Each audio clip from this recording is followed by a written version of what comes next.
દર્શક મિત્રો, આજે આપણે જાણીશું કબરાઉં આવેલામાં મોગલધામ કબરાઉંના ઇતિહાસ વિશે।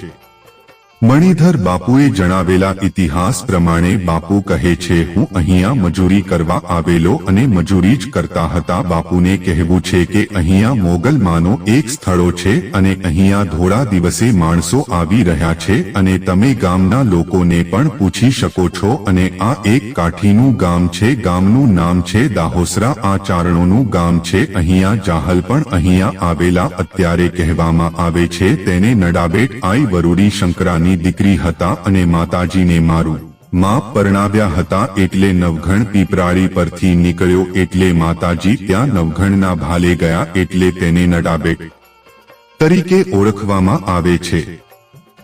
બાપુનું કહેવું છે કે જ્યાં પાણી હોય ત્યાં ચારણોના નેહડા હોય અને ચારણો સાથે ભેંસો હોય અને ચારણો કાવડીમાં લઈને માતાજીને રાખતા। આગળ જણાવ્યું કે જ્યાં આપણે દીવો કરીએ છીએ તે સાચી નિશાની માતાજીની છે અને ત્યારે દીવો જ આપણે કરતા હતા અને આ દીવો નથી પણ આપણો ભાવ છે, એટલા માટે આપણે પ્રેમથી માતાજીને દીવો કરીએ છીએ। સાચા નગારા તો મેઘ વગાડે છે। અહીંયામાં આથમણી દિશામાં બેઠા છે અને જેવી માતાજીની ઈચ્છા એવું જ માતાજી કરતા હોય છે। માતાજીને અહીંયા રોકાવું હતું એટલા માટે માતાજી રોકાઈ ગયા એવું બાપુનું કહેવું છે। બાપુનું નામ છે મણિધર બાપુ। બાપુ આ મંદિરની સેવા પૂજા કરે છે અને મંદિરનું ધ્યાન પણ રાખે છે અને બધી જ વ્યવસ્થા પણ સંભાળે છે। પછી આગળ બાપુ વાત કરતા જણાવે છે કે બાપુને નાગણી એ ડંખ માર્યો એ પોતે જ હતામાં મોગલ અને બાપુનું કહેવું હતું કે હું પ્રૂફ વગર માનતો નથી,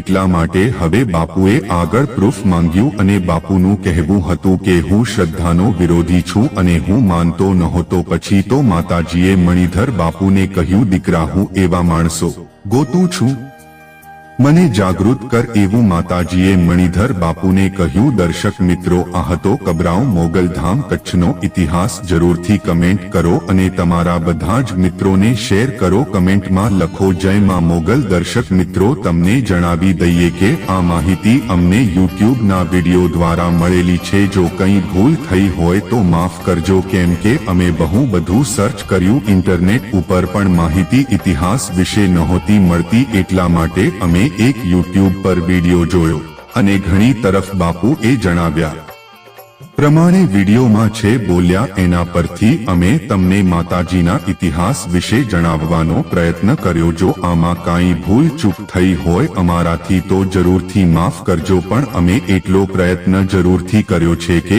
અમે તમને માતાજીના ઇતિહાસ વિશે જરૂરથી જણાવ્યું। દર્શક મિત્રો, આગળ શેર કરજો અને જરૂરથી જય માં મોગલ લખજો। મોગલમાં દયાળુ છે, જરૂરથી તમારા દુઃખ પણ દૂર કરશે। જય માં મોગલ।